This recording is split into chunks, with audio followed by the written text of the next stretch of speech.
네, 수도권에 몰려있던 확진자가 비수도권에서도 크게 늘고 있습니다. 전체 확진자 가운데 40%가 비수도권에서 발생해 이제는 어느 곳도 안심할 수 없는 상황인데요. 보도국 연결해서 전국 코로나19 상황 알아보겠습니다. 이상현 기자. 네, 오늘 400명이 넘는 코로나19 신규 환자가 나왔는데 비수도권 상황이 심상치 않습니다. 비수도권 확진자는 170여 명으로 전체 환자의 40% 수준입니다.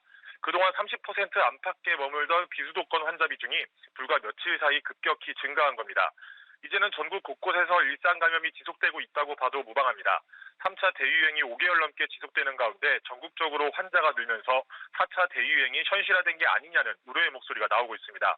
따뜻해진 날씨로 사람들의 경각심이 느슨해졌다는 지적이 나오면서 지자체마다 거리두기 강화 여부를 두고 심도 있게 고민하고 있는 모습입니다.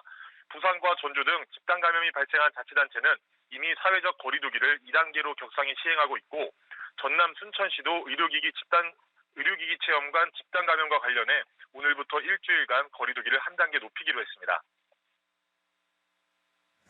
네, 방금 말씀하신 것처럼 부산의 유흥업소 집단 감염이 좀처럼 잡히지 않고 있습니다.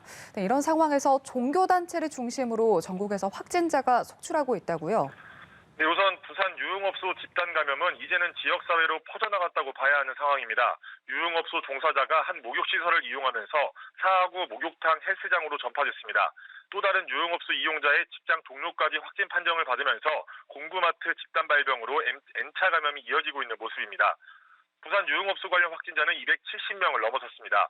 대구와 경북 지역에서는 종교단체와 관련된 환자가 속출했습니다. 지난 주말 17명의 확진자가 나온 전주의 한 교회와 관련된 환자들인데요. 해당 교회 교인들이 대구와 대전, 강원 횡성 등을 순회하며 예배를 드렸는데 대구와 경북 지역에서 환자가 잇따라 발생하고 있는 겁니다. 이 교회와 관련해 경북에서 12명, 대구에서 9명의 환자가 발생했습니다. 방역당국은 해당 교회 모임이 전국적으로 이뤄진 만큼 방문자들을 대상으로 반드시 진단검사를 받을 것을 당부하고 있습니다. 지금까지 보도국에서 전해드렸습니다.